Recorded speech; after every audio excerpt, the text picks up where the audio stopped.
Do I have to figure it out? I heard that in other places no one needs to search. Everyone's okay. Not knowing or knowing all the same.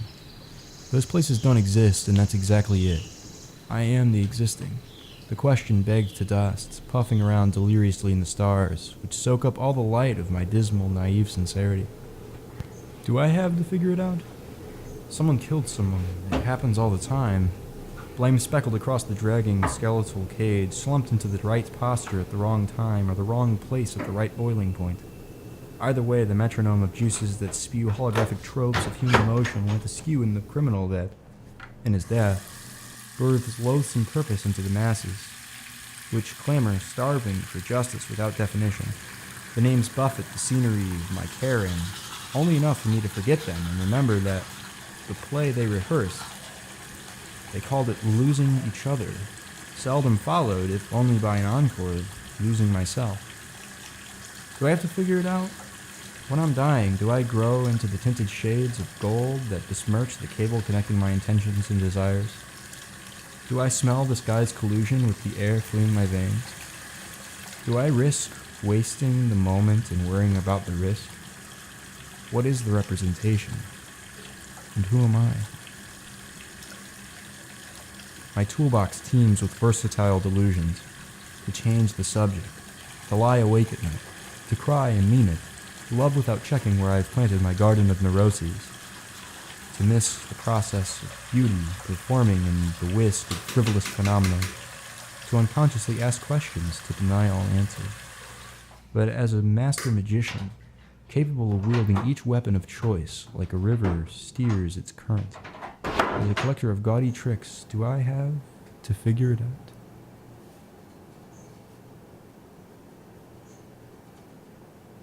The modern vessel, a death-wishing wretch, can't help but feel that life feels itself intensely.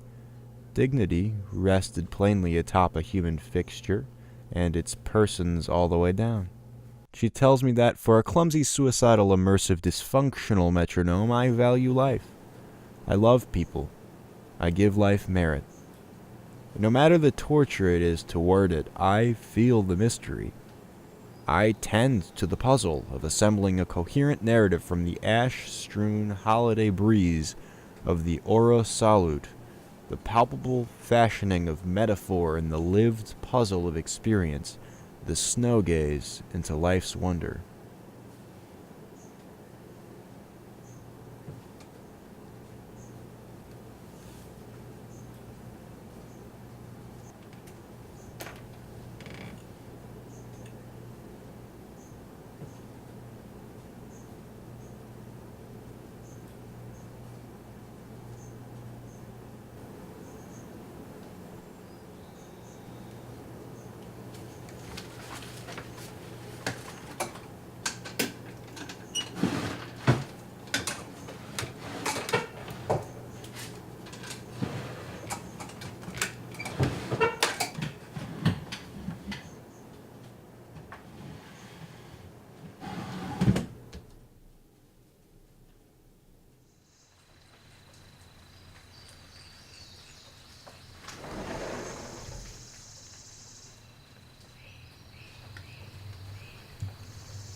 Sometimes you're left there, in time's indecision.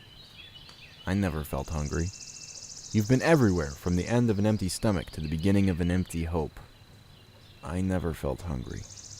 To eat away the space in between day-to-day responsibility, devoted to meandering through the bending, overhanging buildings, gazed fixed on nobody in particular, but starvation pumping through the brain. No food, no love, no worth. I never felt hungry.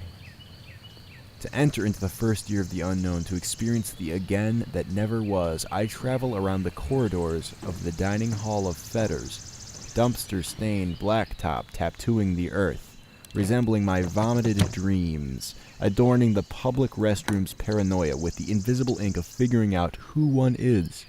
All of the nutrients of my horrors fancied flushed into my memory, the dripping waste of potential swirling around in my soul, seeping into the vacuum of my heart's beating, the unsustainable life of mismanaging your loves, forgetting your wants, and lapping up the misfortune of another's furtive glance, a bystander peering into the refuge of your pathetic sweetness, vulnerable to your own sense of agency, who you think you are, defining your confusion, your life a syllogism of death. I never felt hungry.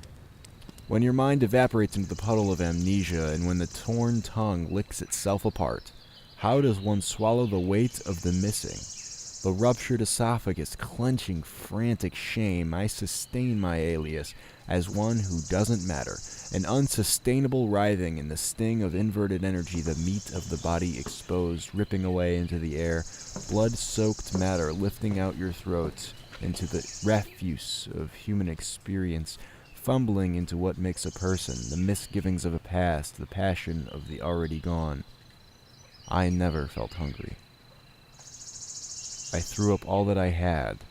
I became nothing, yet still you love me. And now I'm whole, like always, and, like never, full.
The forgotten decor of a life mostly lived terrorizes the desperate in times of unsuspected loneliness. When left to my own devices, the very ordinary that I ignore deliberately seizes my thoughts and surges and tremors through my awareness of the present, no longer present, and present again in a moment.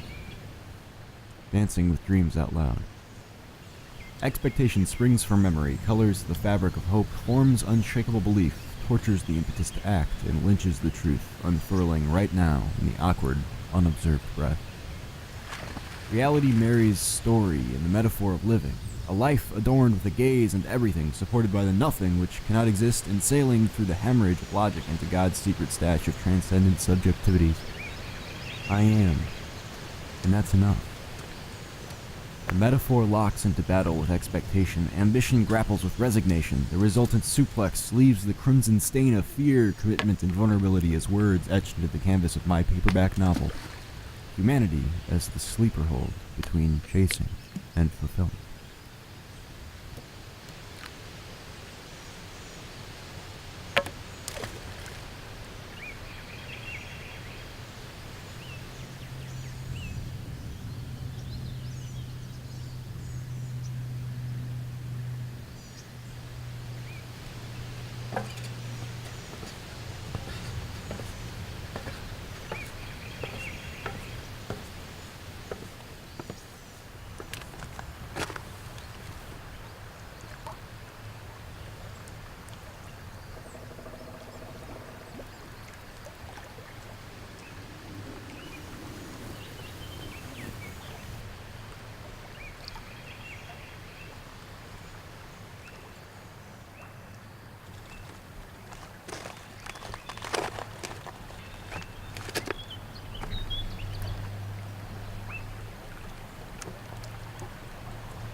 While the human brand keeps us on the same shelf, my make and model's indecipherable aberrations feel so stringently accented that I can't identify the self I experience as a type from the production line of human history. Dignity abounds in the mere complexion of another. So easily seen, the human marketing of dignity expressed in the poise of a walk, the tender voice inflection, the affected gaze, the habit of movement, the general twiddling of wasting away, terrified anew each moment, terrific landscapes of awe, boredom, disgust, indifference, passion, or the lack thereof. The person shares a claim to be, and with intrinsic value. The admirable urge of love, bursting from the stitched-shut facade of accidentally hiding from each other, rips through my otherwise untamable self-doubt. I have no grasp of myself. Even if myself is a grasping, I can never find that center, so I release whatever this is here into whatever this is here.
The ink-smeared newspaper clings to its roots, interwoven within the moist earth, covered with soggy brown leaves, dead ornaments that once decorated the now naked trees, once the lively green of youth, then in death the loud, beautiful, mysterious bursts of harvest-time brisk, flavorful orange, the sophisticated color of swallowed commitment and fulfillment and departure, the final outcry of passing. In the mind of the newspaper reader, the orange too screams for the world to quiver and shake and come to a dramatic close, embracing the body, becoming one with him, in the eternal marriage of the dead and the ground that we were, are, will be.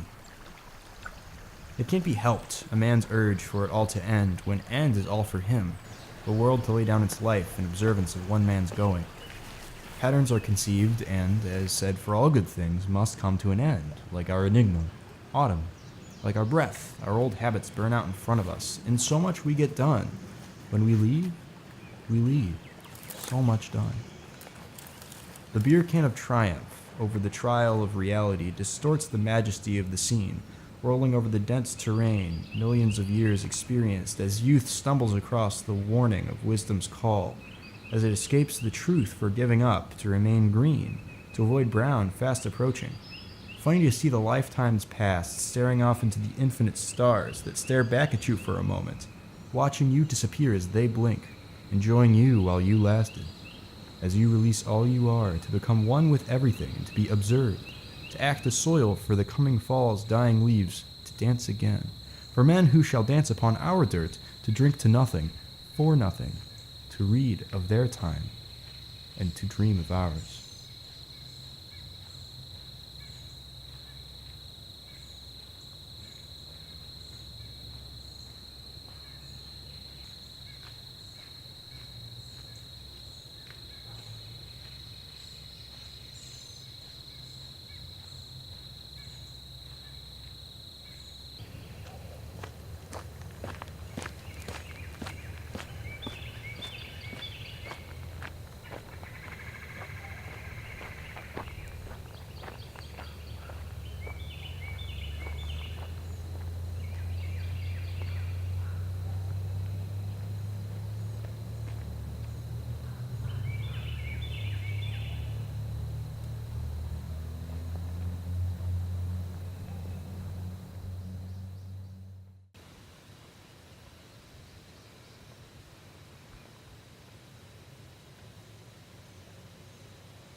Sometimes I wonder if my eyes are just a strainer through which I filter out the past and witness the future, as I peer into the sky which shines to be observed and to love the earth's humble beauty as we live, all of us, in each other, through the being of our eternal present, to keep each other warm.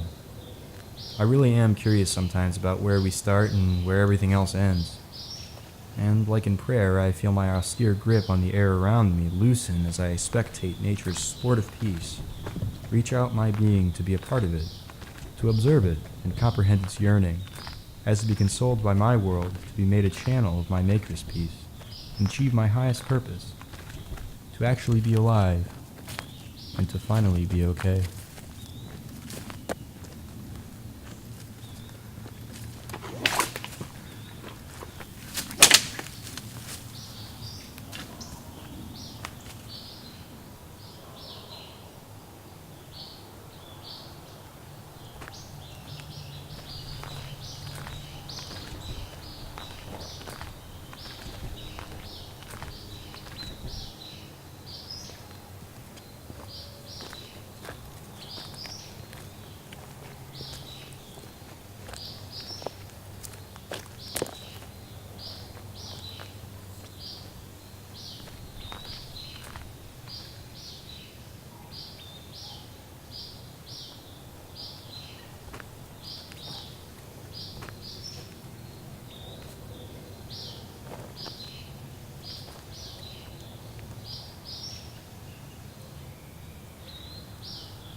She, loving tenderly, weeps with her posture slouched and eyes dry, the fetal reality embedded in all that we are, loathsome and lost.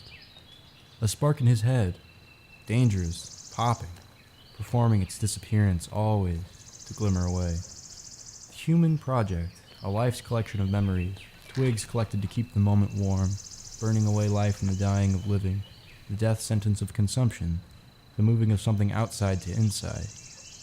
Where's the line? If not in our final breath, the mutual consumption of clothing the body with the ground stoically adorned with bodies of animation, dreams, sorrow, intensities as abundant as the apparent motion of it all. But in the end, the only motion occurs in the becoming still of life's death sentence. They are in love.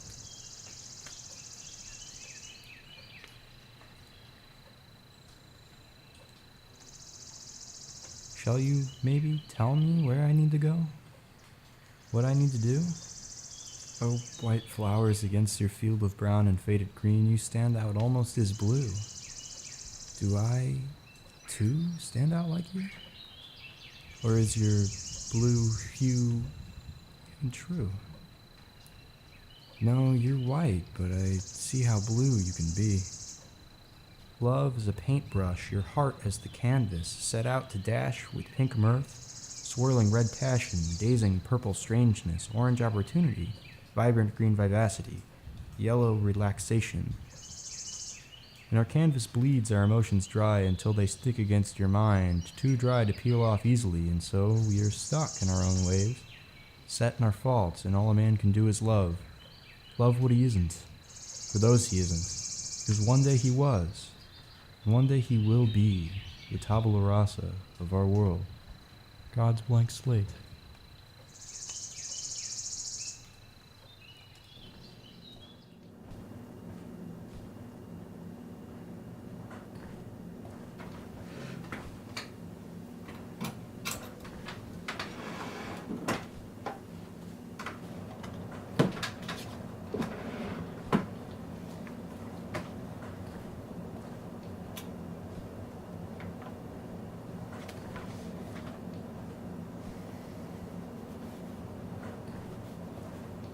Quarantine from the way things were. Try to remember the present wrapped into the past of what you are without tinting the canon of your history into the shades of life's mystery.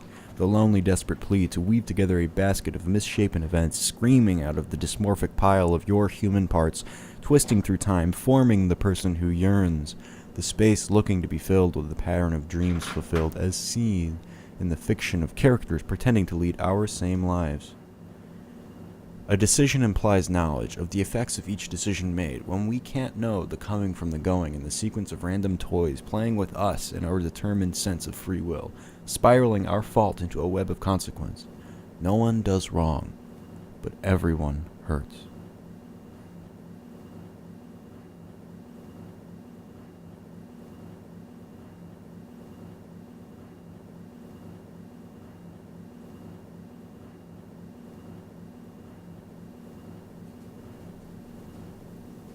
He forgot the second verse of his favorite song, How It Goes, or its general tune. He forgot the actor's name, then the movie just 2 weeks later. He forgot to think of the future and deliberately the past. He forgot why he was there, where he was, and why he cared. He forgot his homework and which of his home's light bulbs work. He forgot what he made and occasionally what made him. He forgot how to sleep, how to feel, how to communicate all together. He forgot empty space and filled his mind with things that weren't. He forgot how to forget and remembered how to remember, immediately relearning how to forget, to feel safe again, to forget that he existed so that he could figure out how to, and to forget the world to find it. He forgot birthdays, directions in the car, in the next room, where he was going, and what he was doing. He forgot about everything but forgetting. Slowly but certainly, he forgot how to function, and so one day, he was altogether forgotten.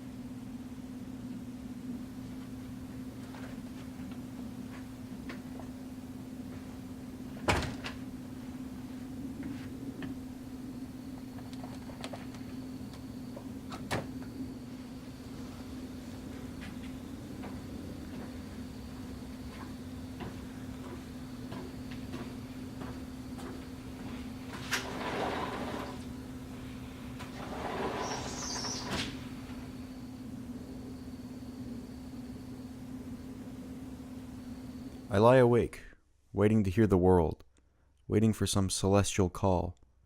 I knew that I would get lost here if I refused to push myself. The discomfort, the tribulations, the exhausting repetition were nothing more than accomplishments. I've found an abysmal lingering station, a place dedicated for the sole purpose of feeling as though you've neglected to establish purpose, a feeling I've labeled as Willis-like, or yearning soul. Willis-like generally came to me not in dark times, painful challenges, or vivid dreams, but that lull between accomplishment and initiation of effort, after a goal is achieved and before I strive to push another boulder up a 90-degree desire, clenching my fist to break my knuckles against plastic skies. Willis-like presents the natural struggle, a vacuum between what one currently is and what one wishes oneself to be. The anticipation drowns the events in a heap of torn time and ripped fields of rolling dreams. But give it some organized wasting. Wait for your muse in the depths of your heart's secret elusive vocation. The calling bleeds deeper than the mind, further than ourselves or each other, but to the universe's universal want for each part of her to seek out the whole, with the surprise that even she knows not what she wants. The time will come where the place collides and space rests its head on time's heavy chest. Nuzzled between comfort and surprise, the aching soul's grown in size too deep for words, reaching out for the definitive healing touch from the intersection of the world's limit and eternity's promise. Heaven will come, and heaven is here, roaring in its tender thirst of love in between the sweet lapse of time and the nothingness of space. Where nothing is, everything was, and it is that everything only was there once that makes our heart continue to pound and leap away from the transient sound of its function to the feelings of being alive further than death, stuck in a divine moment, as unique as our breath.